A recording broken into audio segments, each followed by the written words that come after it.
Kaya ganito ang nangyayari sa sitwasyon sa ating mga kapatiran na kung saan man marami ang hindi nakakadalo. So ngayon sa umagang ito, inulit ko, maraming salamat sa inyo, sa pamilya ng Jesus Victorious Calvary Church. At sa ngayon, nagpasalamat ako sa inyo, nakakarating kayo sa pangalan na ibinigay ng Diyos ng Jesus, the Name of God Church.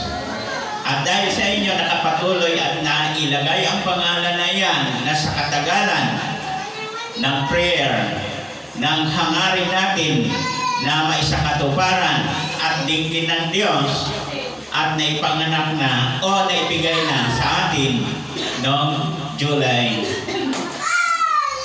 1. At siguro maaari natin palampakan ng Diyos dahil naibigay na sa atin ang ating matagal na hinihingi. Okay. Sino ang hindi natutuwa? Kaya po, dapat matuwa na tayo dahil noong una, ang sabi, agam-agam. Minsan ang nagsasabi na parang, di ba? Noong namang una, nakapaloob tayo sa isang church na under tayo doon. Hindi naman ako nag-agam-agam, kundi ako yun. Naniniwala naman na tunay na tayo ay naka-under talaga noon. At dahil nga sa hangarin natin na magiging, sabi pa nga, ay tayo ay magiging independent na o wala nang sa atin. Kaya po tayo ay nananalangin sa Diyos na sana ibigay na sa atin yung ating kahilingan. At dahil nga tapat ang Diyos na nangangako, hindi tayo iiwan ni pababayaan at tayo dininig. Amen po ba? Yes. So ngayon, anong gagawin natin? Dahil dininig na tayo, ay dapat saya. At dapat na sabi pa nga, kumilos na rin tayo. Hindi na tayo magpatumpik-tumpik. Kung noon na tayo ay agam-agam pa lang ang iba sa atin, ngayon dapat wala na kayong agam-agam dahil ito na. Amen po ba? So, ito ng panahon na dapat tayo ay magsaya. Pero, minsan, paano tayo magsaya kung kulang din tayo? Ang magsaya, kailangan din marami. Hello! Gusto natin na marami na magpupurit, magsamba sa ating Diyos, ay dapat tayo ay, sabi pa nga, manganganak na o kaya makadala ng mga maraming makakasama natin sa pagpupurit, pagsamba dito sa lugar na ito upang tayo ay buong-buo ang ating pagsaya. Pero hindi yun po ang topic natin sa panahon na ito. Iba naman ang ibinigay sa akin ng Diyos para ihayag ang salita nito. Una lang, binanggit ko lang na maraming salamat sa lahat ng mga naririto na kung saan naabutan. Ayaw ba ninyo magiging, di ba masarap magiging saksi na sa katotohanan na ito na nga pala, no? Tulad sa mga nangyayari ngayon sa mundo, na noon sinasabi lang yan sa mga nangangaran, na noon sinasabi nga ang bigas ay pagdating ng takdan paano naabutin ng isang gatang ay 50 pesos. Pero ano nangyayari sa ngayon? Nalagpasan na, sumubra na, no? Sumubra na. Nasaksiyan. Gaano ba kaligaya o seryoso tayo? Maligaya tayo din na naabutan natin at nasaksiyan. Amen po ba? Kaya tayo ngayon, ang saksiyan na lang natin sa ngayon, yung pagsako ng makapangyarihan na siyang si Satanas sa buong sandaigdigan at ang pagbabalik ni Kristo na lang. Hello! Kasi ang lindol, Nangyayari na nung nakaraan din sa ibang bansa. Tsunami. Okay. Dito naman sa atin, walang tigil din eh. Dindol eh. Lahat ng iyan, mga pagbaha na ganyan na. Ang wala na lang ay ang pagbabalik na lang ni Kristo. Hello? At yung bago babalik si Kristo, sasakupin mo na ang buong sandaigdigan ni Satanas. At pagka nasakop na, yan na yun. Hindi na matiis ni Kristo, bababa na siya. Upang tayo ay iligtas. Hello? Amen po ba? Okay. So, pero, gaya sinabi ko, hindi naman yun ang pinaka, natin. Ang tema na ating babasahin ngayon, nasa sulat sa Hebrew, chapter 4.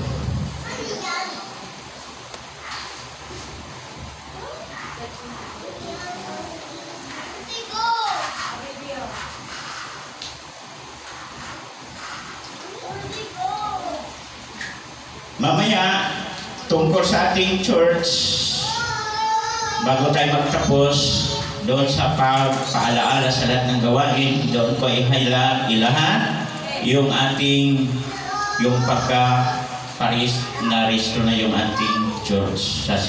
Okay? Ngayon, ang ating munang tatalakayin ngayon, yung pananampalataya natin sa Diyos. Chapter 4, verse 1. Basa. O kaya ako magbasa. Naririto ang salita ng Diyos. Hebrew chapter 4, verse 1. Nananatili pa ang pangako ng Diyos na tayo'y makapasok at makapapahinga sa piling niya. Ngunit mag-ingat kayo, baka mayroon sa inyo ang hindi makakamit ng pangakong ito. Tayo manalangin. Hallelujah. Amang banal sa oras na ito, ang salita mong ito ay makapangyarihan. At ito ay nagdadala ng makabuluhan sa lahat ng mga tumutugon. Ipinapahayag mo ito para sa iglesia nito o sa lahat ng makikinig. Sa gayon, malalaman nila na ikaw ang Panginoon at Diyos ng lahat. Pagpapalain niyo ang mga salitang ito sa lahat ng makikinig. Sa gayon, maging pagpapala sila sa iba. Magagamit mo sila para sa ikakalulhati na iyong pangalan. Inihayag mo ito, hindi lamang para sa aming sarili, kundi para ikaw dadakilain magpasawalang hanggan. Salamat po, Ama, sa oras na ito. Sa ngalan ni Kristo Jesus. Amen. Kaya palakpakan nga natin ang Diyos. Hallelujah! Hallelujah! Hallelujah! Hallelujah! Minsan mahina natin palakpak eh. Kasi bakit? Kasi palang itong salita na ito medyo nagkakaroon ng pagagam-agam. Bakit ko sinasabing magkakaroon ng pagagam-agam? Ang pananampalataya natin. Kaya ko sinasabi, dahil nga sa salitang sasabihin ng tao, hindi naman tayo perfecto. At sinasabi rin dito sa Biblia na baka mayroong hindi makapasok sa iyo at makapahinga. Bakit sinasabi? Kasi mayroon talaga. Naniniwala ba kayo na mayroon na hindi makapasok sa karya ng Diyos? Kaya nga sinasabi ni Kristo, unahin niyo muna paghanap ang karya ng Diyos bago ang lahat ay idaragdag sa inyo. Kapag nakita na ninyo ang karya ng Diyos na walang iba, nakita na ninyo at nakilala na ninyo ang hari, sigurado makapasok kayo sa karya niya. Hello? At doon, papasok yung paghahari na ng Diyos sa ating mga buhay. So ngayon, ang pananampalataya natin o pananampalataya natin sa Diyos. Ang iglesia na ito itinatayo hindi sa akin, hindi sa kaninuman. hindi sa inyo. Itinatayo ang iglesia na ito sa ngalan ng ating Panginoon. Bakit? Kung hindi tayo nagkakaisa at nagkakasama sa isang paniniwala kay Kristo, hindi kayo tumugon, wala kayo rito, at hindi mabubuo ang iglesia ni Kristo. Amen po ba? Kaya dahil sa inyong paniniwala at tumugon kayo at naniniwala kayo na itayo ang iglesia nito, hindi sa amin, hindi sa kaninuman, kundi itinatayo ito sa ngalan ni Kristo na ating Panginoon. Hello? Okay, umpisa na tayo.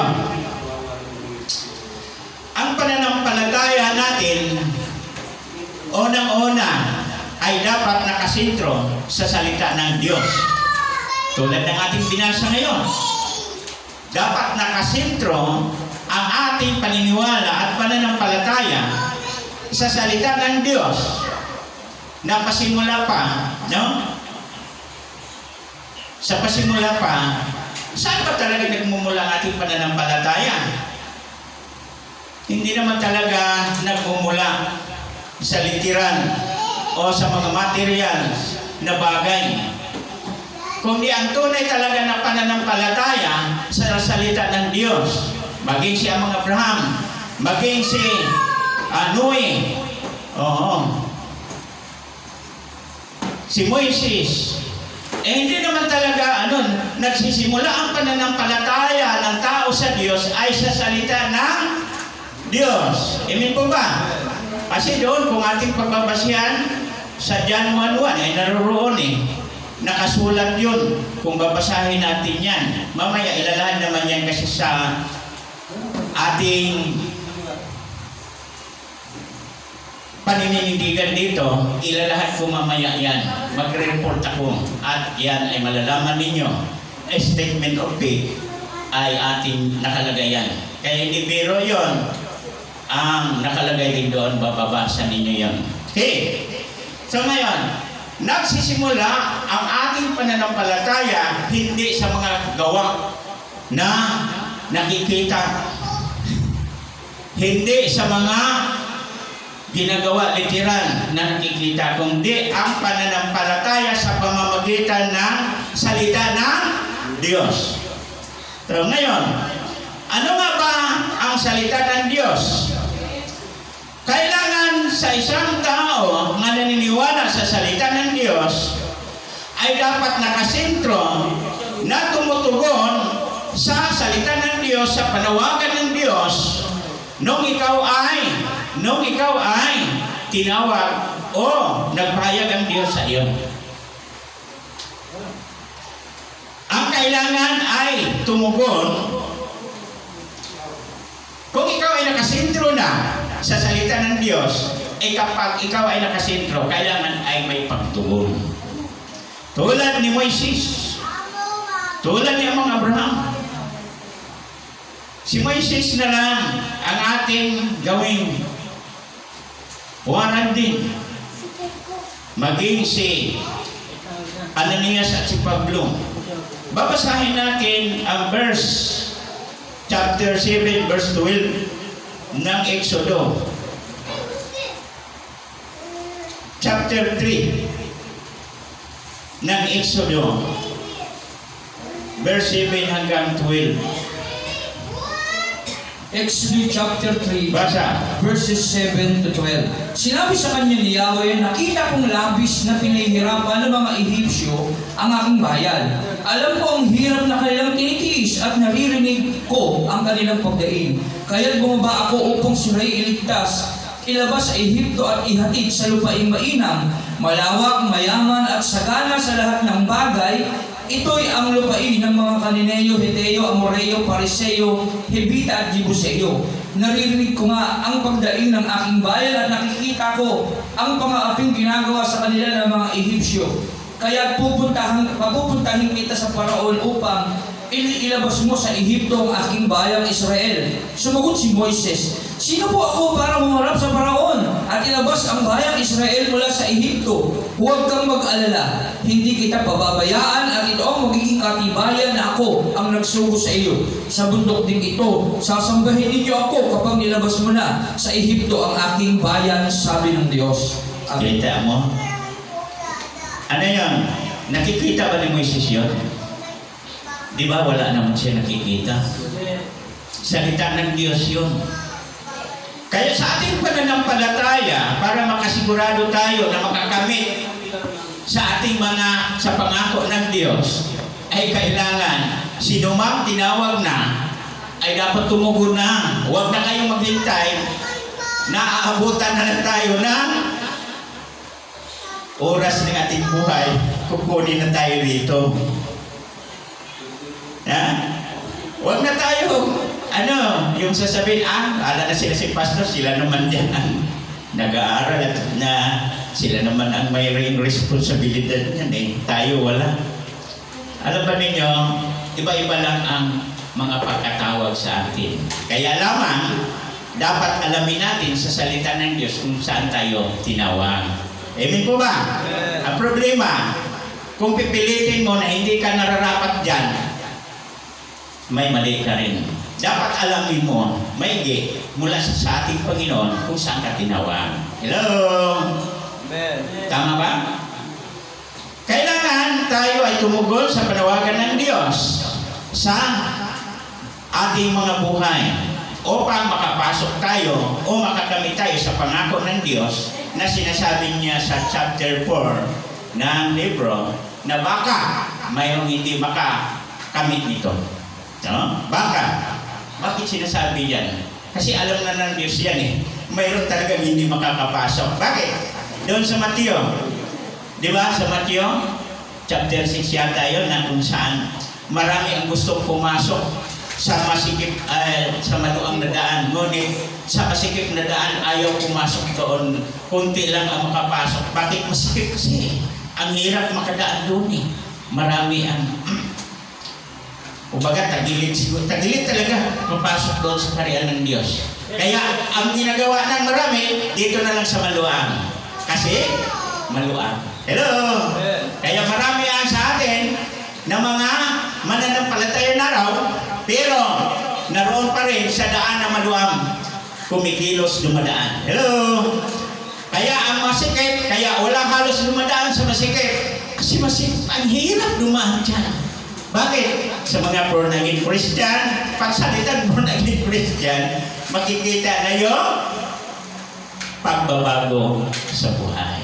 Tama ba? Kaya mahirap talaga kasi marami kang intindihin, marami kang isaalang-alang para ikaw ay magiging sabihin born-again Christian na ako.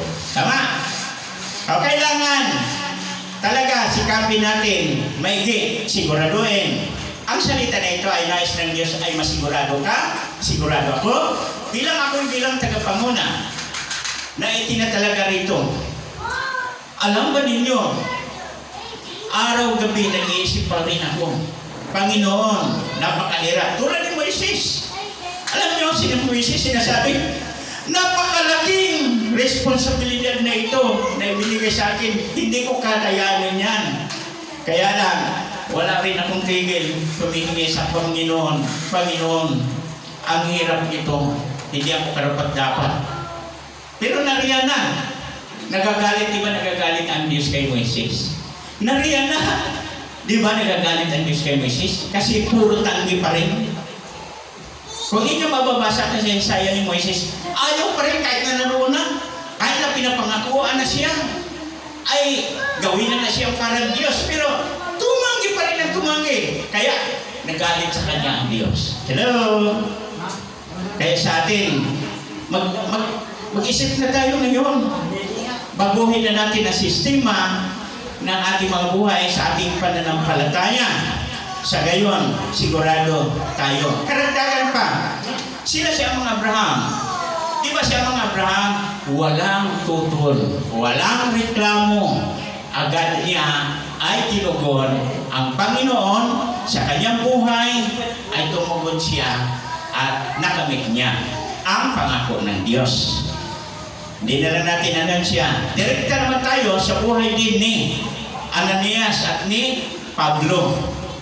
Alam natin si Pablo ay kilalang kilala sa lahat, maging sa ating kapanahonan ngayon. Ang pangangaral niya sa lahat ng sumulat dito sa New Testament Kung inyong babasahin talaga, halos kay Pablo, lahat yan simula ng New Testament. Na kung saan man sa mga gawa, napakarami yan. Halos sa kanya yan. Hanggang Revelation, parang ano na siya eh. Kilala. Okay. Ano ba ang buhay ni Apostol Pablo? Noong siya ay hindi pa siya apostol. Siya po ay naniniwala sa Diyos. Kaya nga siya isang masugid na siyang tagasunod sa mga pari noon panahon. Dahil siya ay masugid din siyang naniniwala sa Diyos. Ngunit, ang nais ng Diyos, mabago ang buhay ni Pablo dahil yan po ay nakikita ng Diyos na siya ay nararapat ng tawagin para sa kanya maglilingkod at nakikita niya na hindi mabuti nga si Apostol Pablo magpapatuloy sa kanyang paniniwala. No. Yung pananampalataya kasi natin iba-iba eh. Nakita ng Diyos yan na hindi pwedeng magpapatuloy sa Apostol Pablo sa paniniwalang iyon. Ang dapat mabago si Apostol Pablo, kaya tulad natin ngayon, ang dapat mabago ang sitwasyon o ang lahat ng mga mananampalataya. Bagamat naniniwala at mananampalataya na, pero dapat may pagbabago sa ating mga buhay. Si Apostol Pablo ay binago ni Kristo noong si Kristo ay nagpakilala na nalubos kanya. Minsan sa atin, sa ating mga buhay, bagamat sabing matagal ng Kristiyano, pero hindi pa lubos kilala si Kristo. Bakit ko sinasabi? Kung kilala mo na si Kristo sa buong buhay mo, dapat alam mo na kung anong gusto ni Kristo sa buhay mo habang ikaw ay nabubuhay dito sa mundo. At ikaw ay naririto ka sa iglesia na ito, dapat alam mo kung bakit ka nilagay ka ni Kristo dito sa iglesia na ito. Tama? Kung marami sa atin ang hindi alam, bagamat naniniwala ang may Diyos at sasabihin Kristiyano na, pero hindi pa rin lubos kilala si Kristo.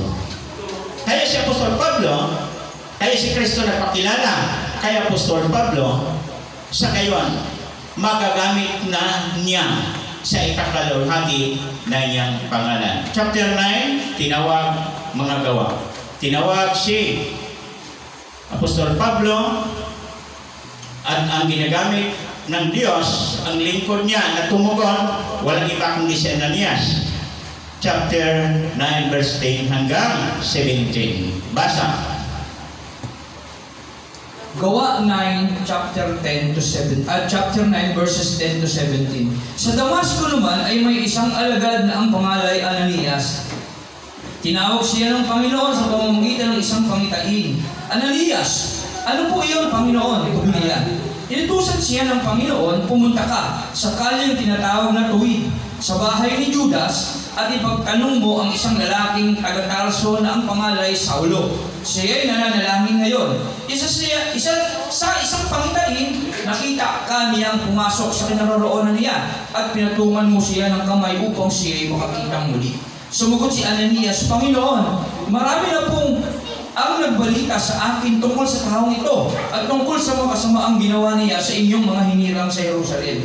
At naparito siya sa Damasco, taglay ang kapangyarihan galing sa mga punong pari na mga Hudyo upang dakpin ang lahat ng tumatawag sa iyong pangalan.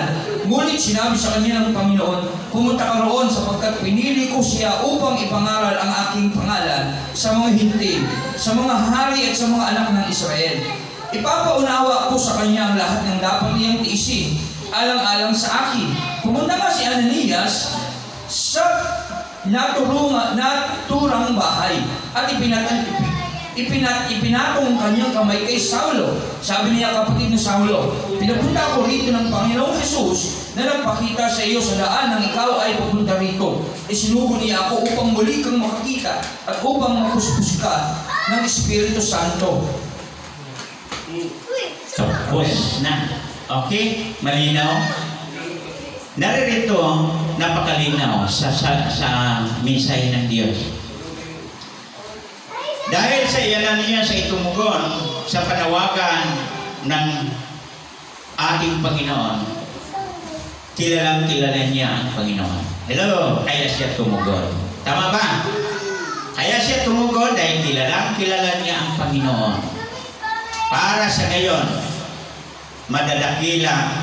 Anong sinasabi? Para ipakilala ang pangalan ng Panginoon. Kaya si Apostol Pablo hanggang kamatayan ay kanyang tinanggap si Kristo na Panginoon niya, ay hanggang kamatayan buong tapang at puso na ipinaglalaban ang pangalan ni Kristo dahil kilala na niya ng lubos. Kaya sa ating mga kababayan o mga kapatiran, minsan hindi lubos gaano kilala si Kristo. Tama? Kasi kapag kilala, ganito ang katulad sa ilang Apostol Pablo at Ananias na talagang kumilos at tumugon. Pangalawa, kailangan yung kawalan ng interesado sa salita ng Diyos. Yung kailangan magkakaroon sana ng interesado sa salita ng Diyos. Ano-ano ang mga kadahilanan na walang ka-interes-interes? Tulad ngayon, araw ng pananabahan. Bakit ang iba wala ka ng ka-interes-interes? Anong dahilan? Ito po ang dahilan. Sa Exodo, tayo babasa. Sa Exodo, chapter 22, verse 16 hanggang 31. Exodus 22:16 to 31. Pakinggan ninyo maigi. Kapag ang isang dalagang hindi pa nakakatakdang ikasal ay inakit at sinipingan ng isang lalaki, siya ay pakakasalan ng lalaking iyon at bibigyan ng kaukulang dote. Kung hindi pumayag ang ama na ipinakasalang babae, ibibigay na lang sa ama ang halagang katumbas ng dote. Ang mga makukulam ay dapat patayin. Sino mang makipagtalik sa hayop ay dapat patayin. Sino mang maghandog sa Diyos-Diyosan ay dapat patayin, sapagkat kay Yahweh lamang dapat maghandog. Huwag ninyong aapihin ang mga dayuhan, alalahanin ninyong naging dayuhan din kayo sa Egypt. Huwag din ninyong aapihin ang mga balo at ang mga ulila. Kapag inapin ninyo sila at tumaing sa akin, tiyak papakinggan ko sila. Dahil dito kapopuotan ko kayo at lilipulin sa pamamagitan ng digmaan. Sa gayo'y mabibiyuda rin ang inyong asawa at mauulila ang inyong mga anak. Kapag nangutang sa inyo ang mga kababayan ninyo mahirap, huwag kayong hihingi ng tubo, tulad ng ginagawa ng mga nagpapatubo. Kapag may nagsanla sa inyo ng malabal, ibalik ninyo iyon sa kanya bago lumuhog ang araw, sapagkat iyon lamang ang pambalot niya sa katawan. Wala siyang kukumutin sa pagtulog kapag siya'y dumaing sa akin. Papakinggan ko siya sapagkat ako'y mahabagin. Huwag ninyong lapalapastanganin ang Diyos na mumurahin ang mga pinuno ng inyong bayan. Huwag ninyong kalilimutan maghandog ng inahing butil, alak na mula sa katas ng ubas at langis sa takdang panahon. Ihandog ninyo sa akin ang inyong mga panganay na lalaki. Ihandog din ninyo sa akin ang panganay ninyong mga anak, baka at tupa. Huwag ihihiwalay sa ina ang panganay nitong lalaki. Hanggang sa ikapatong araw mula sa kapanganakan, sa ikawalong araw ihahandog siya sa akin.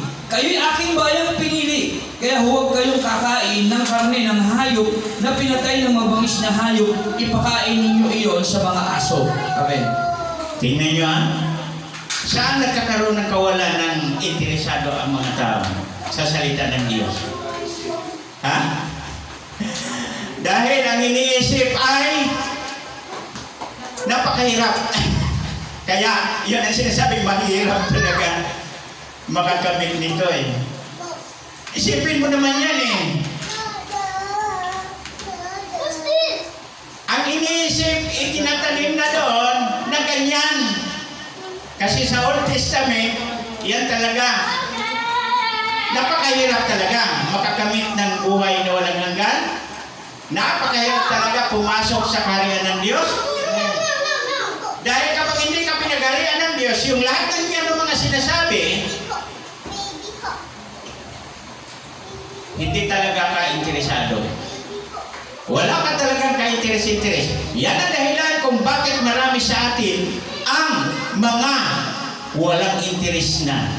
Kasi bakit? Pag marinig nila na parang sila na ang tinuturuan na tulad nito, pagka marinig nila na parang sila ang sinisintro niyan ng mga salita na yan, katulad ngayon, natin binasa, nanghina na wala nang ka-interes-interes na makinig sa salita ng Diyos, wala na rin ka-interes-interes na magbuklat ng Biblia, at wala na rin ka-interes-interes sa oras na pagsamba na alas 8 dapat naririto na. Hello? Tama ba? Walang interes sa oras. Kung oras na ba ngayon ang pagsamba? Bakit? Hindi nila interesado, hindi na interesado ang salita ng Diyos dahil dito napakarami naman talaga yan eh. Sino ba makatupad niyan? Kaya yan, hindi lang nga yan. Alam ba ninyo, kung sasabihin, 10 utos, maganda pa nga 10 utos eh, naroon, mabibilang mo. Pero kung titingnan ninyo ang Biblia, sa sulat ni Moises, napakarami pang mga dapat gawin sa mga mananampalataya. Hindi lamang 10 utos. Kaya, yun ang sinasabi, mag-ingat kayo, baka mayroong hindi makatanggap nito. Mag-ingat kayo, baka hindi kayo makakarating sa kaharian ng Diyos. Kaya, mga minamahal, baguhin ninyo sistema. Dapat maging interesado kayo sa salita ng Diyos. Dahil saan ba nagmumula ang ating pananampalataya? Diba sa salita ng Diyos? Kaya tayo ay tinuturuan ngayon. Bakit? Kung ikaw ay nag-isip ngayon, mahaba-haba pa yata ang buhay ko kasi bata pa ako. Ibig sabihin, may layunin pa sa buhay mo. Pero, pabuhin mo ang buhay mo. Sistema mo sa buhay mo. Kailangan ka, interesado ka sa salita ng Diyos na ipapahayag sa iyo, na marinig mo ngayon. Dahil baka, pagdating ng takdang panahon, hindi mo na marinig ang mensahe ng Diyos. Tulad si Apostol Pablo, maswerte si Apostol Pablo dahil ginamit si Ananias ng ating Panginoon para marinig pa ang salita niya. Amen po ba? Kaya doon yung tinuturo ni Ananias kay Apostol Pablo ang lahat niyang gagawin. Kaya siya ay sumama na sa kanila. Interesado na si Apostol Pablo at tinawag na siyang naging apostol dahil siya ay sumali na sa mga apostol. Kaya sa atin naman, pagka naniniwala naman ang nakakarami sa ating mga sasabihin sa salita ng Diyos, sasama na sila sa atin. Yun po ang tawag doon, mga anak na ng Diyos, mga lingkod na ng Diyos, pag naglilingkod na tulad sa inyo ngayon. Amen po ba? So, yun. Kaya kailangan pagbabago sa sitwasyon, sistema, ay kailangan maging interesado ka sa salita ng Diyos. Dagdag pa rito, kung bakit nangihina ang nakakarami. Dahil ang Old Testament, di ba sinasabi sa Biblia, ang magtupad sa kautusan ay napahiwalay sa Panginoon? Kaya yun na naman din, binawaliwala na yung binasa natin ng Exodus chapter, yung una natin binasa, chapter 22. Binawaliwala na rin yun. Bakit? Kasi si Kristo nagpunta rito sa mundo hindi upang pawalang bisa ang kautusan, kundi upang tuparin. Isipin mo ang salitang tuparin. Tayo ay hindi perfect, hindi natupad sa tayo. Si Kristo na ang nagtupad para matupad ang nasusulat na ating binasa sa Exodo na isang maliit lang yan na bagay na ating binasa ngayon. Yan po ang dahilan. Ngayon, ang ginagamit ng nakakarami, yung tayo ay malaya na sa lahat. Malaya yung kalayaan na ito na sinasabi, wala na tayo sa ilalim ng kautusan. Kautusan nakalagay doon eh. Chapter 5 ng Galatia. Ito yung ang ginagamit ng Panginoon. Basa, verse 1 hanggang 5. 50 na, hanggang 50 na para ano? 5:1-15. Oo. Galatians chapter 5 verses 1 to 15. Malaya na tayo dahil pinalaya tayo ni Kristo. Kaya magpakatatag kayo at huwag nang paalipin pang muli. Akong si Pablo ang nagsasabi sa inyo, kapag nagpatuloy kayo, binabaliwala ninyo si Kristo. Inuulit ko, ang lahat ng tao nagpatuloy ay kailangang sumunod sa buong kautusan. Kayo nagsisikap na maging matuwid sa pamamagitan ng pagtupad sa kautusan, inihiwalay ninyo ang inyong sarili kay Kristo at tinatanggihan ninyo ang kagandahang loob ng Diyos. Ngunit kami umaasa na kami magiging matuwid sa pamamagitan ng pananampalataya at ito'y sa kapangyarihan ng Espiritu Santo. Sa mga nakipag-isa kay Kristo Jesus, hindi na mahalaga kung isang tao ay tuli o hindi. Ang mahalaga ay ang pananampalatayang nakikita sa mga gawaing udyok ng pag-ibig. Mabuti na sana ang inyong ginagawa. Sino ang pumigil sa inyong pagsunod sa katotohanan? Hindi ang gagawin ng Diyos na tumawag sa inyo. Ang sabi nga, napapaalsa ng kaunting pampaalsa ang buong masa ng kaharian. Naniniwala ako, sasang-ayon kayo sa akin sa bagay na ito dahil sa ating kaugnayan sa Panginoon. At natitiyak kong paparusahan ng Diyos ang sinumang nanggugulo sa inyo. Mga kapatid, kung talagang nangangaral pa ako sa kailangan ang pagtutuli, bakit pa ako inuusig hanggang ngayon? Kung iyon ay totoo, hindi na sana nila ikinagagalit ang aking pangangaral tungkol sa pagkamatay ni Kristo sa krus. Mabuti pa ituloy ang magpakapon ang mga nanggugulo sa inyo at hindi lamang magpatuli. Mga kapatid, tinawag kayo upang maging malaya, ngunit huwag naman ninyong gamitin ang inyong kalayaan upang masunod ang hilig ng laman, kundi maglingkod kayo sa isa't isa sa diwa ng pag-ibig, sapagkat ang buong kautusan ay nauuwi sa isang pangungusap. Ibigin mo ang iyong kapwa gaya ng pag-ibig mo sa iyong sarili. Ngunit kung kayo'y nakakagatan at nagsasakmalan parang mga hayop, mauubos kayo. Amen. Yan po ang dahilan. Ang iba ang kalayaan pumili. Ito ang nang gusto ko kasi malaya naman. Isa rin itong dahilan kung bakit hindi na nag-interes ang mga nakakarami. Dahil sa salitang ito na ginagamit na malaya na at tapos na. Si Kristo ay tapos na niya. Tinupad ang lahat ng iyon. Ibig sabihin, nakaalis na tayo sa sinasabing sumpa na hindi natin natupad. Yung binasa natin sa chapter 22 ng Exodus. Na kung saan man, verse 10, na kung saan man, tayong lahat ay dapat ay kumilos na gano'n. Pero yun nga, ang salitang hindi tayo perfecto, hindi pa rin nawawala yan. Kaya nga ginawa ni Kristo para magiging perfect tayo sa harapan ng Diyos at makakamit ng mga pangako ng Diyos na sinasabi sa Hebrew chapter 4 na baka mayroong wala na hindi makatanggap nito. Kaya sinisigurado, ikaw at ako ngayon, tandaan mo yan. Kung bakit tayo tinuturuan at palaging ipinapahayag ang salita ng Diyos.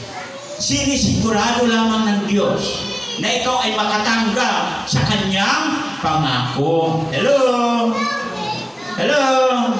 Sinisigurado ng Diyos na ikaw at ako ay makatanggap ng pangako na kanyang ipinangako. Kaya dito, sa ating binasa sa Galatians, ay dapat, sabi pa nga, ang iba kasi, pagka sinasabing nabautismo na sila, o kasi natutuli na, kasi sa Hudyo, kaya mga Abraham nagsisimula yung pagtutuli, na ito'y simbolo sa isang kasunduan upang hindi maalis ang mga kasunduan sa Diyos at sa tao, na maalaala ang kasunduan na pangako ng Diyos. Kaya sa pagtutuli, inilagay ang kasunduan tatak ng katibayan sa tao at sa Diyos. So ngayon naman, ang ginagawa naman na nakakarami, magpabautismo, kasi yun din ang mga tatak sa pag ikaw tinanggap mo na si Kristo, tulad ni Kristo na nagpabautismo siya kay Juan, nahayaan mo ito ang kalooban ng Diyos ang masunod, na dapat ay si Juan ang magpabautismo, ay nagpabautismo siya dahil ito ang kalooban ng Diyos Ama. Ito naman ang ginagamit ng nakakarami, magpabautismo, kasi sigurado na ligtas at naalis na doon sa sumpa, sa pagkaalipin sa Old Testament na sinasabi na hindi nasunod natin, si Kristo lang ang sumunod.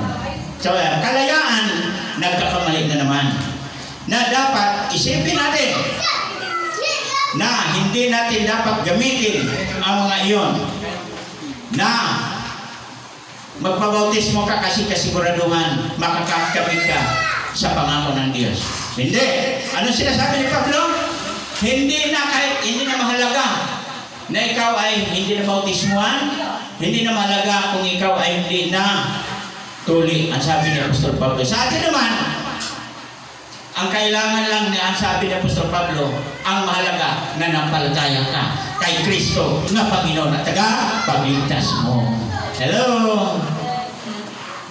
Pero bakit pa kailangan pa natin? Ang sabi naman ni Kristo, bakit kailangan natin bautismo? Kasi hayaan mo ang Diyos ang susundin natin. Tama ba? Ang Diyos ang masunod, hindi tayo. Tama? Kaya ginagawa pa rin natin yun. Hindi ibig sabihin, okay na, hindi na paano ka masasabi na ikaw ay kabilang ng isang anak ng Diyos? O paano ikaw ay kabilang sa pangako ng Diyos? Yan po ay isang simbolo na ikaw ay kabilang. Amen po ba? Kaya kailangan pa rin magpabautismo ang bawat isa.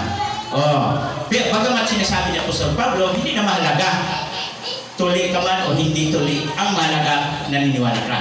Pero kung naniniwala ka kay Kristo, si Kristo nga, sabi ni Juan, hindi ako karapat-dapat magbautismo sa iyo, dapat ikaw ang magbautismo sa akin. Pero anong sagot ni Kristo? Hayaan mo ang Diyos ang masunod, sundin na natin. Kaya kapag alam mo na, isundin mo na lang, wala ka na lang maraming reklamo. Tama? Okay. So, pangatlo,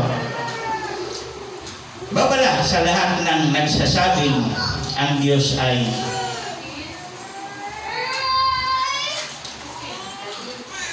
ang iba kasi ang Diyos ay nagmamahal, di ba? Ay mabuti naman ang Diyos eh. May bahagi pa rin ako sa kanyang harian. Pero ang dapat, huwag baliwalain ang mga salita ng Diyos sa ating mga buhay. Una sa lahat, ang pangatlo, huwag baliwalain ang alaala at babala ng Diyos sa ating mga buhay. Makikita ninyo sa Facebook, di ba may babalaang Diyos sa may nakikita tayo ng mga sasakyan dumadaan, tapos mayroong biglang mayroong mga hayop na hinahadlang na sila para di makatuloy, kasi para maligtas sila. Sa atin naman, may babala ang Diyos sa lahat ng mga lingkod niya, na kung saan man, kapag hindi tayo makinig at naniwala sa salita ng Diyos, maaaring hindi tayo makamit ng pangako ng Diyos. Maaaring hindi tayo makakamit sa kanyang pangako na buhay na walang hanggan. Binabaliwala ng mga nakakarami ang salita ng Diyos. Hebron chapter 3, 7 hanggang 19. Hebron chapter 3, 7 hanggang 19. Pakibasa. Hebrew 3:7 to 19. Kaya tulad ng sinabi ng Espiritu Santo, kapag narinig ninyo ngayon ang tinig ng Diyos, iyan inyong puso'y huwag patigasin tulad noong maghimagsik ang inyong mga ninuno. doon sa ilang.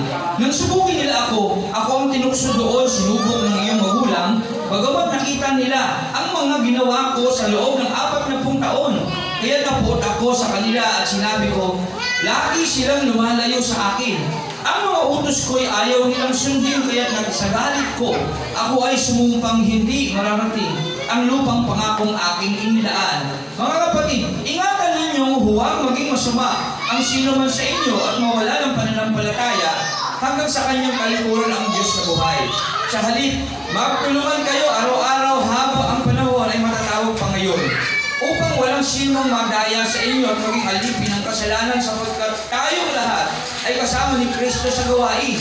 Kung mananatiling matatag hanggang sa wakas ang ating pananalig sa ating pinapakita noong tayo unang sumampalataya, ito nga ang sinasabi ng kasulatan. Kapag narinig ninyo ngayon ang tinig ng Diyos, iyang iyong puso ay huwag patigasin, tulad noong kayo'y maghimagsik sa Diyos. Sino ang naghihimagsik laban sa Diyos? Kahit na narinig nila ang kanyang tinig, hindi ba't ang lahat ng inalabas ni Moises sa Ehipto? At kanino nagalit ang Diyos sa loob ng 40 taon? Hindi ba't sa mga nagkasala at namatay sa ilang? At sino ang tinutukoy niya ng kanyang sabihin hindi makakapasok sa piling ko? Hindi ba't ang mga taong ayaw sumunod? Maliwanag kung ganon, kaya hindi sila nakapasok sa lupang pangako dahil sa kawalan ng pananampalataya sa Diyos. Amen. O, malinaw sa atin. Ang bansang Israel, sinasabihan ng Diyos, hindi kayo makapasok sa lupang pangako. Bakit? Anong dahilan? Mga Israel, mga hindi sumusunod sa salita ng Diyos. Mag-ingat po tayo. Baliwala lang yung pag-upo natin. Ilang taon na tayo dito? Ilang taon na tayo dito? Baliwala yan. Kahit na ilang taon ka pa naglilingkod sa Panginoon, nagpupunta rito sa church, pag hindi ka man sumunod, hindi ka rin makapasok. Bakit sila si Moises nakapasok ba? Dahil mga matigas ang ulo. Doon sa mga panahon na yon, hindi sila nakapasok sa lupang pangako. Isinusumpa. Kaya ikaw ngayon, huwag matigas ang ulo. Tingin nyo ang panawagan ng Diyos. Ako, minumulay-mulay ko palagi ang sarili ko. Bakala ninyo? Hindi man ako palaging naririto sa inyo. Pero palagi akong nagmulay-mulay sa aking sarili. Nagkulay-kulay sa salita ng Diyos. Kung ako nga ba ay magpapatuloy o hindi na. Bakit? Kasi siyempre, napakahirap Di ba? Anong nangyayari sa mga tao, mga Israel? Ayaw nilang maniniwala sa salita ng Diyos. Sila'y nagiging Israel. Matigas ang kanilang ulo. Hindi sinusunod ang utos ng Diyos. Yan ang dahilan. Hindi sila nakapasok at isinusumpa sila sa na hindi sila makapasok sa ilang. O, hindi nga sila nakapasok. Kung titingnan natin ang kasaysayan, si Joshua lang at si Caleb nakapasok ang kanilang mga pamilya sa lupang pangako. Si Moises hanggang tanaw na lang kasama ang kanya mga kasama noon. Bakit? Matigas. Kaya kung sino man dito, hindi ko sabing palamutin na natin ang ating puso. Maghahari nawa ang Diyos sa ating mga buhay. Saan ba hindi ba ang mga taong pinagharian ng Diyos ayon sa ating binasa? Kaya nais ng Diyos na ito'y may pasok sa puso't isipan ng lahat. Sa gayon, sigurado makakamit ng pangako ng Diyos. Pangapat. Okay. Sa pangapat, kailangan natin na kung saan tanggapin ang salita ng Diyos sa ating buong buhay. Kailangan tanggapin natin ang salita ng Diyos sa ating mga buhay. Pero kung minsan masasabi, tanggapin natin ang salita ng Diyos na hari at Panginoon sa ating buhay. Minsan masasabi natin, sino nga ba ang hari sa ating buhay kung di ba ang aking sarili? Minsan naroroon. Kaya ang ating mga buhay kung tayo ay tinanggap natin ang Panginoon at Diyos at Hari ng ating buhay, Panginoon, dapat tanggapin natin malinaw si Kristo na Hari at Panginoon sa ating buhay. Kung hindi mo ito malinaw, linawin mo ngayon kung sino nga ba si Kristo sa buhay mo. Dahil kung hindi malinaw, gaya sa mga nag-argumento, sa mga nagdidebatihan, kung bakit ba marami ang tumatayo at kanya-kanya ang paniniwala at kanya-kanya katayuan. Sa kadahilanan, ang masabi ko na lang yan, iba-ibang pagkaunawa, hindi lubos ganun na wala. Kaya sila iba-iba tayong katayuan. Tulad sa atin, kung inyong marinig mamaya ang statement of faith na aking ginawa sa ngalan ng ating Panginoong Hesus, no? Na matagal kong inuulit-ulit pinapalitan, kung ito ba ay tanggapin, kalooban ba ito ng Diyos, at tanggapin ito sa ating pamalaan. Napakarami. Siguro mga papel ko doon na inulit-ulit ko, panibago ulit, gawa ulit, panibago ulit. Yan po. Minsan, sa ating mga buhay, kailangan yung paniniwala na kung saan man na tinanggap talaga natin ang Panginoon, Hari at Diyos sa ating buhay, na totoo talagang tinanggap natin ang salita ng Diyos sa pamamagitan ni Kristo Jesus. Kasi kung hindi talaga natin malinaw iyan, hanggat hindi malinaw sa iyong puso at isipan, lahat ng mga sinasabi natin, sinasabi ng Diyos kanina sa mga kapayagan natin binasa, simula sa Hebrew chapter 4 verse 1, simula sa Hebrew chapter 4 verse 1 hanggang sa Exodus chapter 22 verse 16 nagsimula.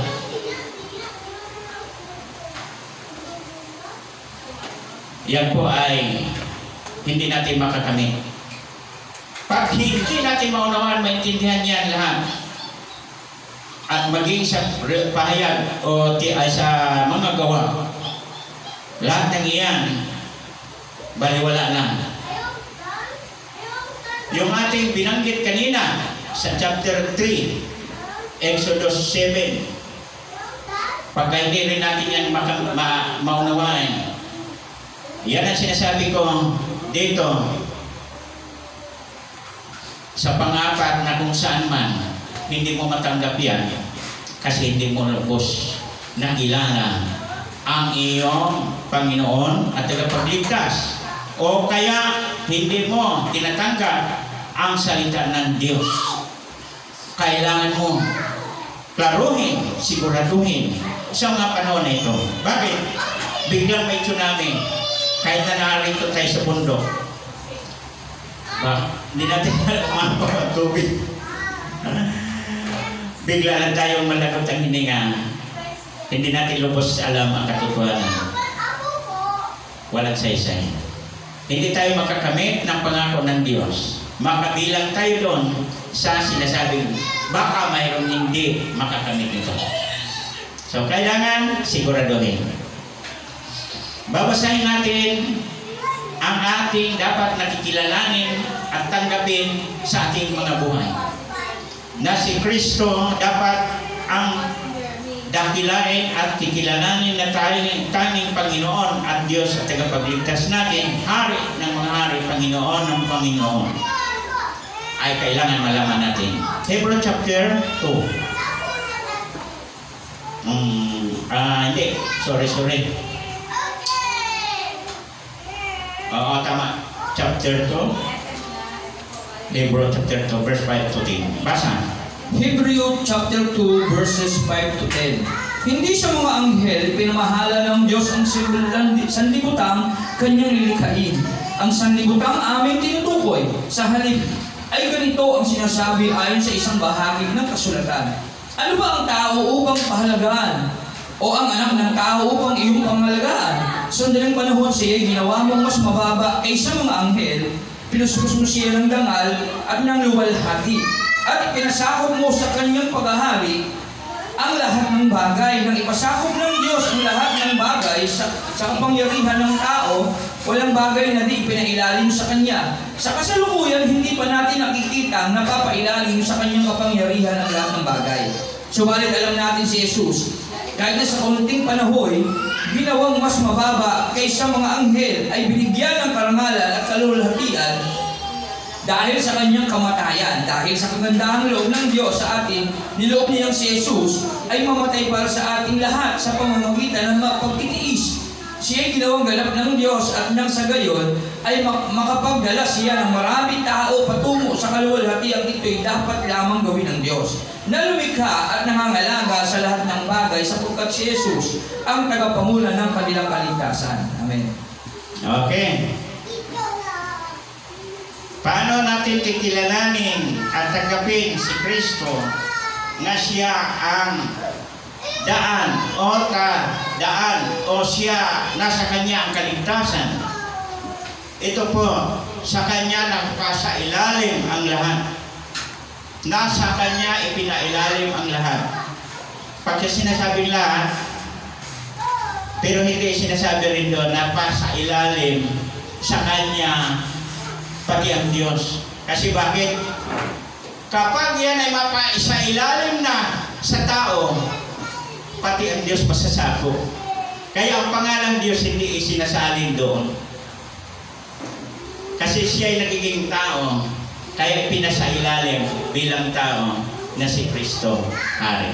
Ngayon, sino ba ang tao para doon ipailalim ang lahat ng bagay? Kaya mo ba yan? Walang sino makagawa niyan eh. Lahat ng bagay ipasailalim, hindi magagawa ng tao yan. Kaya dapat natin unawain, sino nga ba si Kristo sa buhay mo? Tanggapin mo na lang siya. Nasa kanyang kaligtasan, wala sa tao, sa kay Kristo lamang. Hello! Kay Kristo lamang ang kaligtasan. Kaya, panglima. Okay, inaantok na yata kayo? Sabi dito, pag-asa natin sa Diyos. Yung sinasabi ng Diyos na baka mayroong wala nito. Gusto ba kayo magkakaroon? Hello? Wala naman talaga hindi gusto na magkakaroon ng buhay na walang hanggan.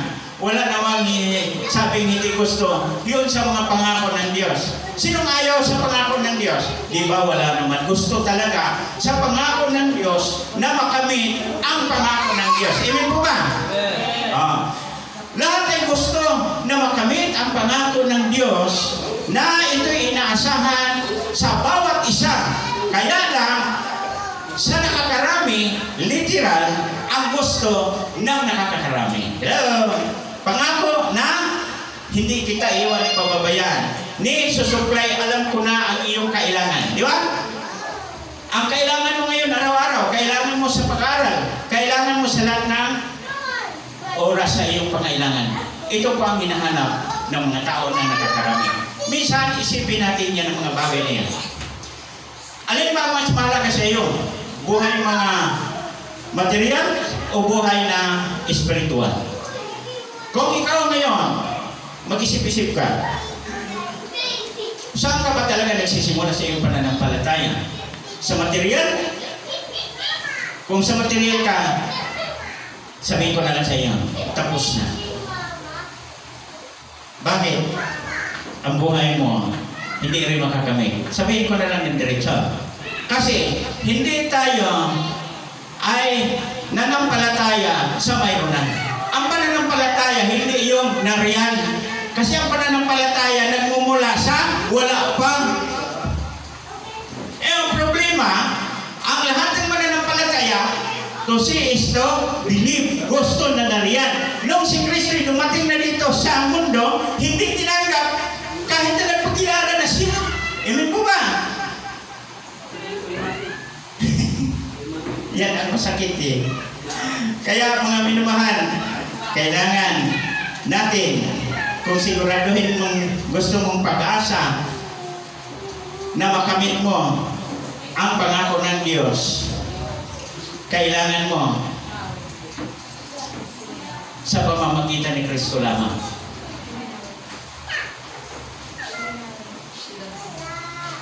Pastor, paano?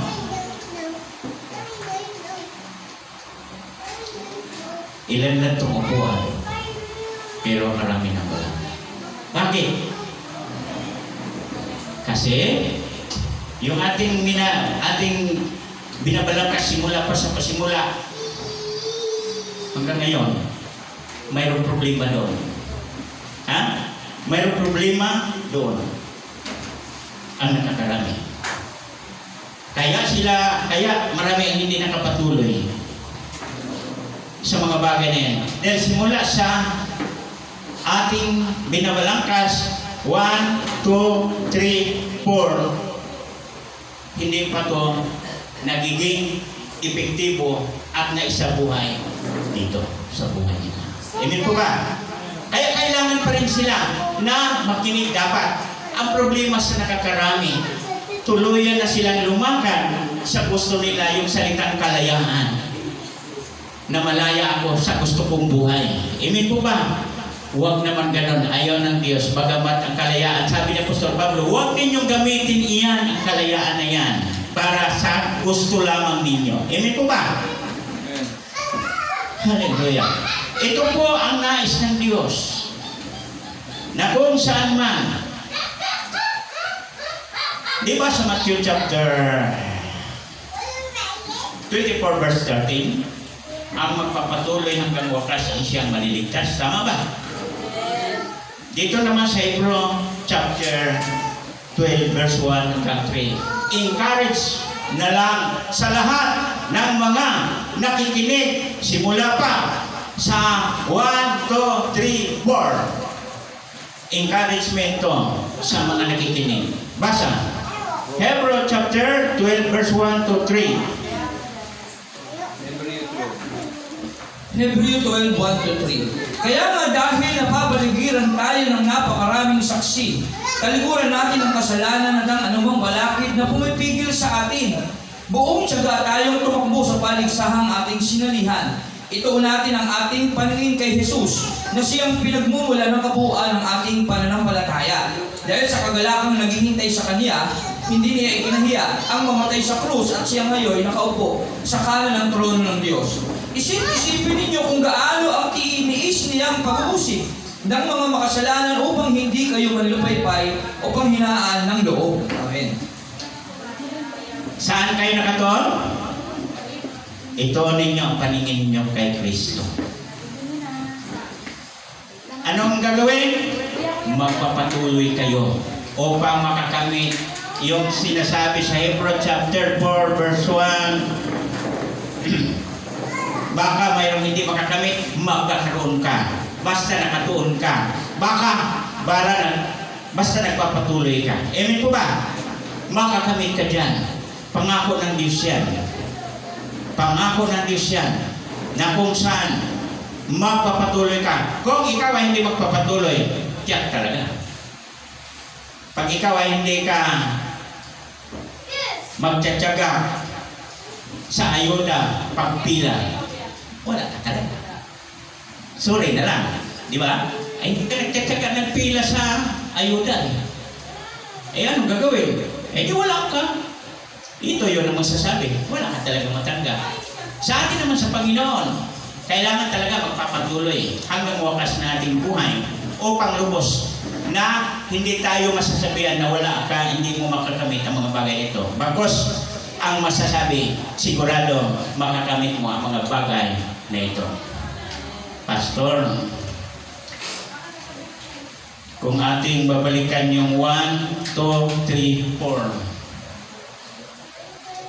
Marami-rami yung pastor papaano yun? Dito naman sa 5, sinasabi naman magpapatuloy kayo. Sigurado. At sinasabi naman din sa Matthew chapter 24 verse 13 tama ba yun? Ang magpapatuloy hanggang wakas at siya maliligtas. Tama ba yun, Pastor Ronnie? Ang mananatiling tapat. Mananatiling tapat hanggang wakas ang siyang maliligtas. Kapag nasakit man isipin, pero yan po ang katotohanan. Maaaring kapag hindi ka maniniwala nito, maaaring yun ang sinasabi sa chapter 4 verse 1. Baka mayroong hindi makakamit nito. Pero yun na sinasabi ko sa kasiguraduhan, sa pang-alima, na kailangan mo magpapatuloy ka sa buhay mo. Sa pagkatawag sa iyo ng Diyos, dito ka tinawag, saan ka tinawag, ay magpapatuloy ka hanggang wakas ng iyong buhay. Dahil ito po ang, di ba, nag-aaral? Kung hindi sila magpapatuloy sa pag-aaral, di ba, hindi man sila makatanggap ng kanilang rewards. Kaya ang iba, nagpapatuloy kahit na mahirap. Kaya sa ating mga Kristiyano, kahit mahirap man, magpapatuloy tayo upang makamit natin ang pangako ng Diyos. Pero Pastor, pakahirap talaga. May solusyon dyan. Anong solusyon? Chapter 6 ng Ephesians. Ephesians 6. Verse 15 mag-umpisa. Ephesians chapter 6, verse 15. Isuot ninyo ang sandalyas ng pagiging handa sa pangangaral ng magandang balita ng kapayapaan. Lagi ninyong gawin panangga ang pananampalataya na siyang papatay sa lahat ng nagliliyab na palasuy ng diablo.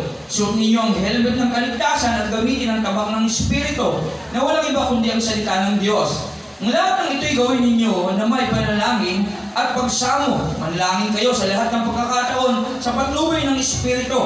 Lagi kayo maging handa at patuloy na ipanalangin ang lahat ng hinirang ng Diyos.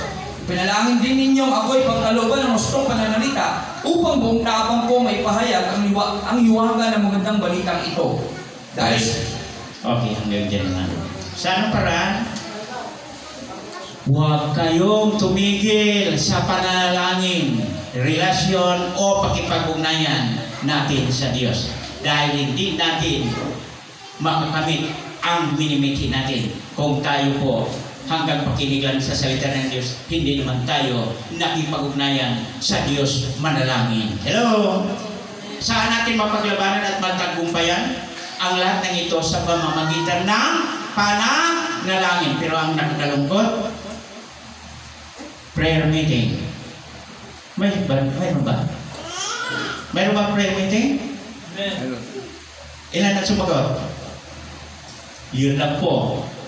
Ang dapat bilang tayo magkakasama o sa paniniwala, sama-sama tayo. Maliban na lang kung nandun kayo sa malayong lugar na hindi kayo makapunta, bilang magkakasama, magkakapatid sa ngalan ng ating Panginoon, dapat kayo dito magkakaisa tayo sa mga pananalangin. Amen po ba?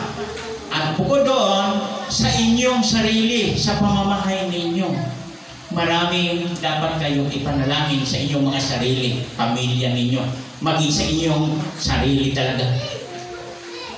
Gawin natin iyan sa pananalangin. Okay ba? Makakamit kayo sa pangako ng Diyos. Palapakan natin ang Diyos sa buhay niya ito. Purihin ang Diyos. Tayo po ay tatayo.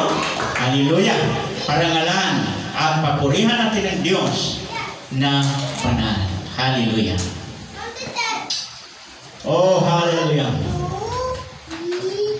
Hallelujah.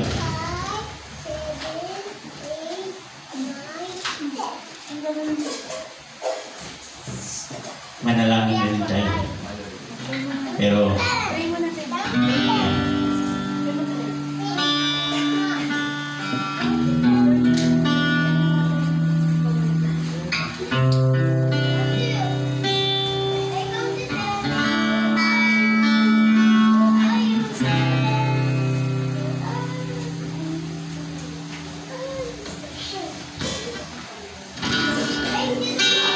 ang ating mga sarili, bago po tayo lalapit sa Diyos, kailangan din natin siya sa atin.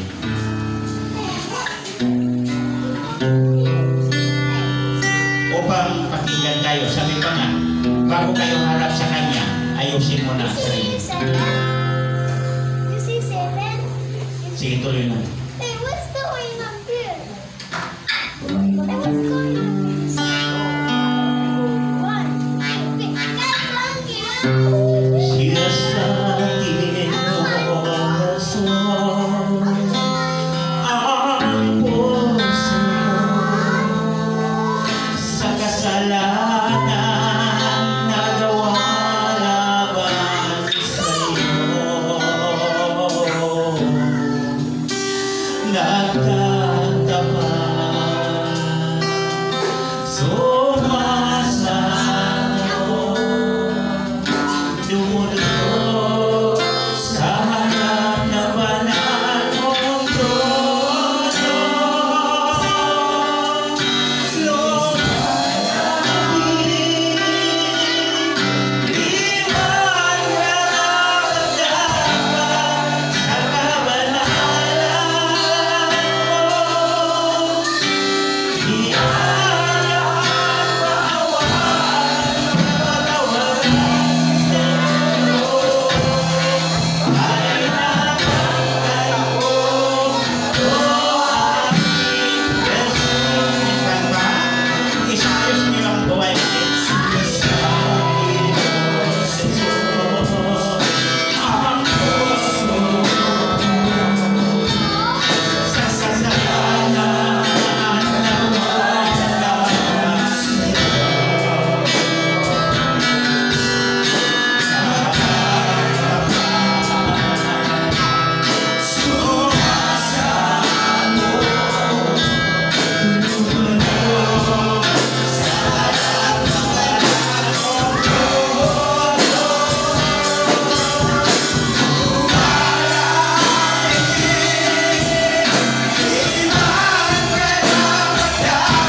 panahon na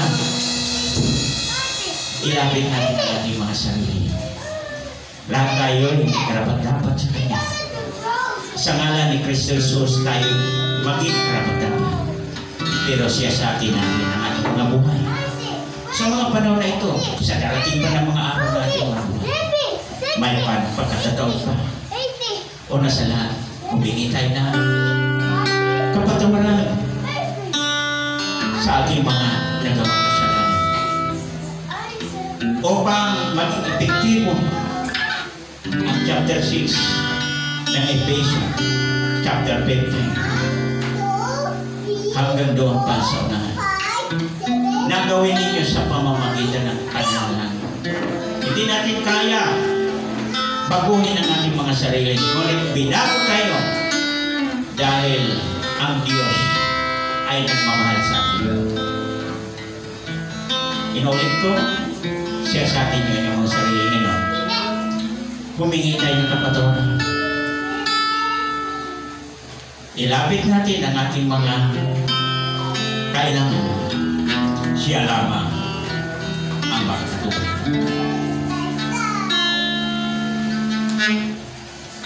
Siya lamang, wala iba. Abang banal sa oras nito, batid mo ang aming mga puso at isipan na bawat isa ay nakikinig. Walang may tago sa iyo. Hindi kami kaparapat-dapat sa iyong harapan. Ngunit nirarapat mo na maging kami ay kaparapat-dapat. patuloy na ang dalangin namin, O Diyos, sa oras nito. Gabayan niyo po kami. Una sa lahat, patawarin niyo po kami sa aming mga nagawang kasalanan sa nakaraan. At kung mayroon man sa amin ngayon, patawarin niyo rin po. Sa ngayon, naging kampante kami, O Diyos, sa iyong mga kapayagan. Ngunit, sa bawat isa sa amin ngayon, ang dalangin ko, patuloy na kayo po ang kikilos sa bawat isa. Dahil kapag wala ka sa amin o wala ka sa kanila, wala rin po silang magagawa. Panginoon, ang habag mo ang hayaan nyo na maranasan minsan pa dito sa iglesia ng Jesus, the name of God Church, na ito iyong tinatayo hindi sa kanino man, kundi sa pamamagitan ng iyong pangalan. Hayaan nyo na sa susunod na mga araw, tulad ng bundok na Sinai, na ang pangalan ay binigay mo sa iglesia na ito ngayon, ay siyang itinataas at ipapahayag. Wala nang iba. Sana, Panginoon, kayo ang kikilos sa lahat ng pamilya ng Jesus, the Name of God Church, na kung saan man. Sila po ang iyong kinakatawan. Kaming lahat, para may paparating sa lahat ng hindi nakakalam ang iyong mga salita at ipaparating ang iyong kapagatawa, ang mga biyaya at pagpapala na nais mong pagpapalain makakarating. Ang lahat ng mga pamilya na ito, dahil tinayo mo ito, patuloy mong kasangkapanin at sa pamamagitan ng iyong kapangyarihan na walang hanggan, sila ay kikilos, kami kikilos, dahil sa iyong pangalan at kapangyarihan at banal na Espiritu. Salamat po, Panginoon, dahil naligtas kami hindi sa aming sarili, sa aming mga gawa, kung di kami naligtas dahil sa biyaya mula sa aming Diyos Ama na nagmamahal. Salamat po sa iyong pagpapalain mo ng lubos ang lahat ng pamilya ng Jesus, the Name of God Church. Purihin ka sa oras na ito. Sa ngalan ni Kristo Jesus, ang lahat ay magsabi na Amen.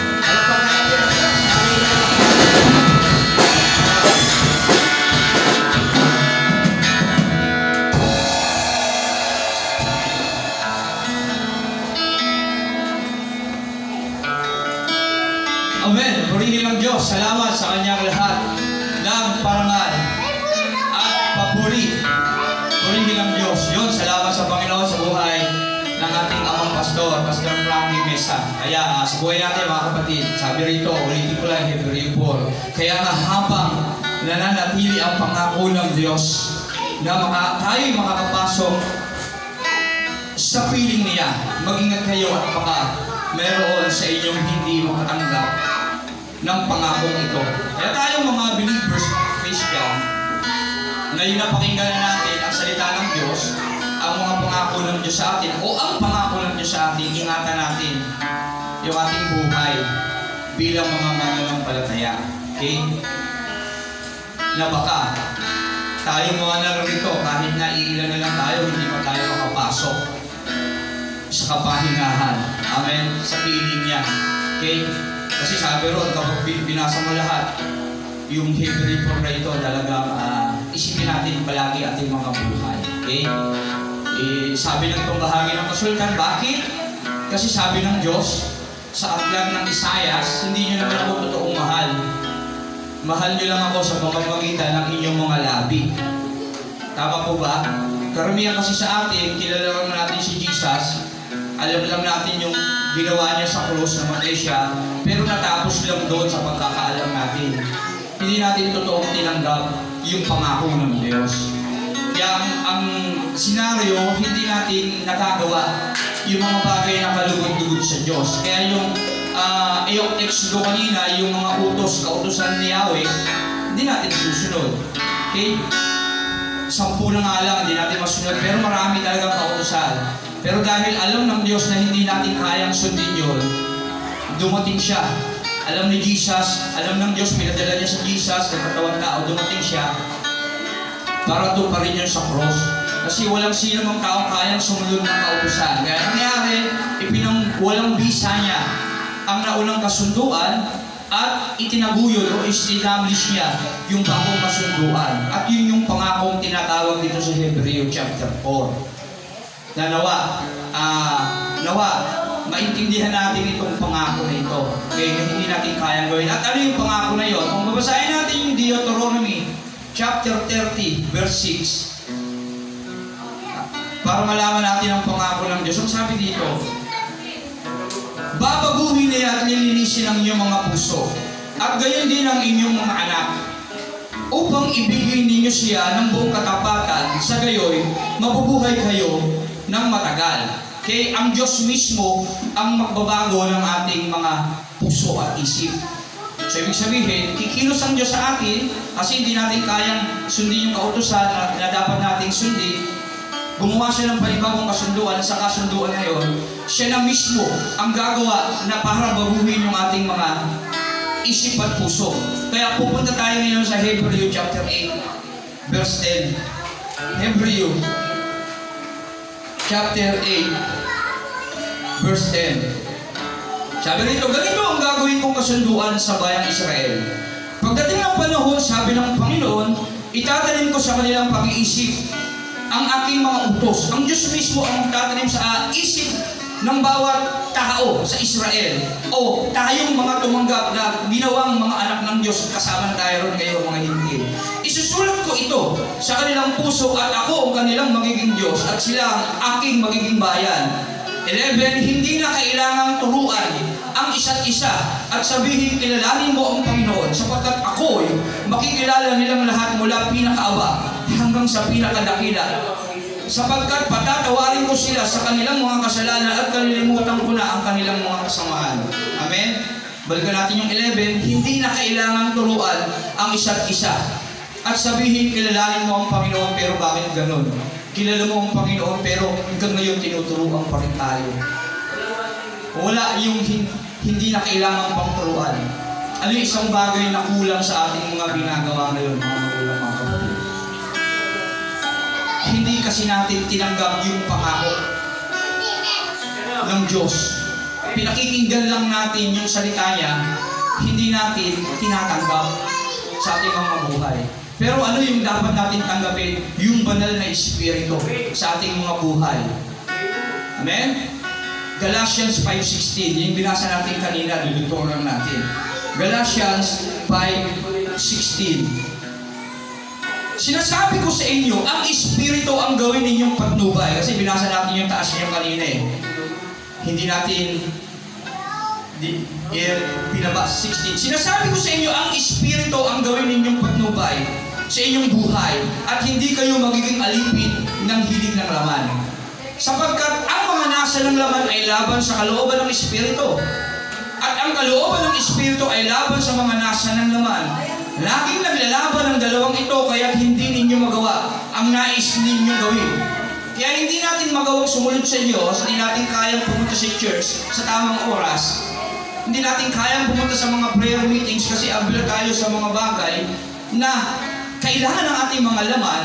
Hindi natin kayang pumunta pag-devotion dahil nag-aalala tayo sa bukas na maaaring magutom ang ating mga anak o masaktan ang ating mga anak sa ating mga pangaral sa kanila gamit ang totoong pakikinig natin sa tinig ng banal na Espiritu. Nagiging self-centered tayo. Nagiging Diyos natin yung ating mga sarili. Amen? Kung pinapatnubayan kayo ng Espiritu, wala na kayo sa ilalim ng kautusan. Kaya tanungin mo yung sarili mo ngayon. Ikaw ba, kapatid na nabubuhay ngayon, ay pinapatnubayan nga ba talaga ng banal na Espiritu? Kasi ang mga taong pinapatnubayan ng banal na Espiritu ay wala na sa ilalim ng kautusan. Sabihin, ito yung mga taong gumagawa ng mga bagay na nararapat niyang gawin sa kanyang buhay. Amen? Patunay na ang banal na Espiritu talaga ang nananahan sa kanya. Pero kung wala pa, hindi talaga natin palatanggap ang pangako ng Diyos na tayo babaguhin niya ang ating isip at puso. Itatanim niya yung kanyang mga salita at utos sa ating puso, hindi na kailangan tayong turuan. Pero bakit hindi natin nagagawa? Hindi natin tinanggap ang pangako ng Diyos. Walang iba kundi ang banal na Espiritu sa pamamagitan ng ating Panginoong Hesus na dapat natin kinikilala bilang Hari, Panginoon at Diyos ng ating mga buhay. Amen? Nawa, naintindihan natin salita ng Diyos at salamat kasi wala tayong ibang mapapakinggan na maganggang nitong mga salita na pakikinabangan natin pagdating ng araw na lilisanin na natin yung mundo ito. Amen? Pero habang hindi pa, kailangan natin gawin ang ating mga tungkulin na nawa, mahanap pa natin yung mga minamahal ng Diyos para kumilala at tumanggap sa kanyang pangako. Amen?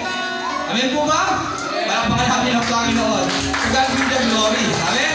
Salamat sa kanyang mga salita at nawa, higit nating maunawaan ito ng mas malinaw pa. Okay? Kaya, encourage ko sa inyo, lahat tayo maagang pumunta kapag ka Sunday sa ating bahay panambahan na ito. Pero bago yun, sa pagpapatuloy ng ating gawain, tayo mag-aalala ng pagliligtas ng ating Panginoon sa umagang ito. At kung meron tayong mga Biblia, makibukas tayo sa aklat ng 1 Corinthians chapter 11, verse 23. Verses 23.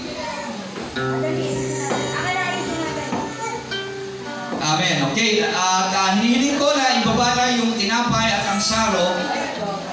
At tayong lahat ay bago magpatuloy, tayo lahat ay tumayo, tayo manalangin sandali sa Panginoon. Amen. At hilingin natin sa Panginoon na kaluguran tayo na maging karapat-dapat tumanggap ng tinapay at ng saro na ito bilang pagpaalala sa atin o pag-alala natin sa kanyang pagliligtas sa atin. Tayo manalangin sa Panginoon. Lord, salamat po sa umagang ito muli. Binigyan mo kami ng pagkakataong alalahanin namin ang iyong pagkamatay, Panginoon, na napakadakilang bagay ng iyong pag-ibig, Panginoon, para sa amin. Lord, patawarin mo po kami sa aming mga nagawang pagkukulang sa iyo. Linisin mo po ang aming puso at isip, Panginoon, kung may nakikita ka pong karumihan sa amin. At nawa, Panginoon, hintulot mo na ang mga bagay na aming gagawin ngayon, Panginoon, ay lubusan namin maunawaan, lalo na yung pagliligtas at pag-ibig mo sa amin na sa araw-araw o bawat oras, segundo, lumilipas sa aming buhay, Panginoon, malinaw na malinaw, Panginoon, na ikaw ay umibig at nagmahal sa amin, Panginoon. Patubayan mo kami, salamat, Panginoon, sa paglilinis, kapatawaran ng aming kasalanan. Purihin ka, Panginoon. Purihin ka sa lahat ng papuri, parangal, at pagsamba sa pangalan mo po na aming tagapagligtas na si Jesus. Amen. Amen. Pamigay natin ang saro at tinapay sa bawat isa. Purihin ang ating Panginoon. Hallelujah. Salamat sa Diyos.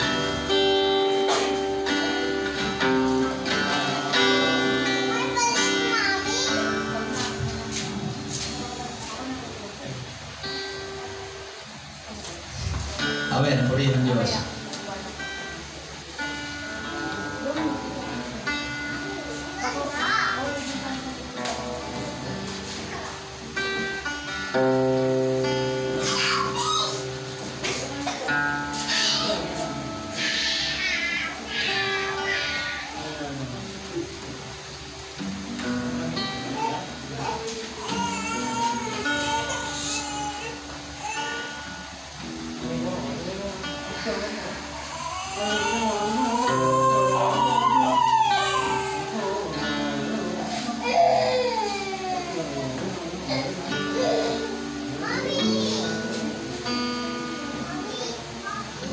Amen. Purihin ang Diyos sa umagang ito. Sabi sa salita ng Panginoon, 1 Corinthians chapter 11 verses 23, ito ang katuroang tinanggap ko sa Panginoon at ibinigay ko naman sa inyo. Noong gabing siya ipinagkanulo, ang Panginoong Hesus ay dumampot ng tinapay, nagpasalamat at pinapira-piraso iyon at sinabi, ito ang aking katawan na inihahandog para sa inyo. Gawin ninyo ito bilang pag-alala sa akin. Sabay-sabay po natin kainin ng tinapay.